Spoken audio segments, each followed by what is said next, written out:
Hello বন্ধুরা, সবাই কেমন আছেন? আশা করি ভালো আছেন। আজকে আবার নতুন রেসিপি নিয়ে আসলাম। নতুন রেসিপি কী তাই আপনাদের বলি। এখানে বেছে পেঁপে আর তেঁতুল দিয়ে পেঁপেতে ভর্তা বানাবো, সেজন্য আমি ভালো করে ভুজির করে নিচ্ছি, তাহলে ভর্তাটা অনেক টেস্টি লাগে। ভর্তাটা আপনারা কে কে খেয়েছেন একটু কমেন্ট বক্সে জানাবেন। যদি খেয়ে থাকেন তাহলে, যদি না খেয়ে থাকেন তাও জানাবেন কমেন্ট বক্সে।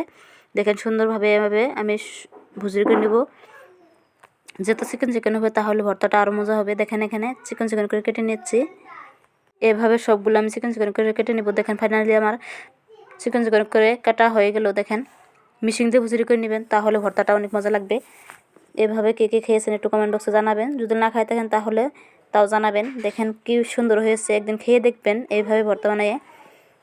তেঁতুল দিয়ে আমি এক সাইডে তেঁতুলটা দিয়ে নিচ্ছি, তারপর দিয়ে দেবো কাঁচামরিচটা, তারপর দেবো পরিমাণ মতো লবণটা দিয়ে ভালো করে সুন্দর করে ডলে নিব। ডলে নিলে যত খাবেন তত ভর্তাটা আমার ভালো লাগে, টেস্টি লাগে খেতে।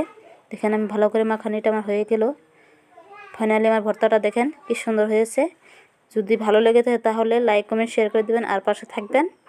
যদি খেতে চান তাহলে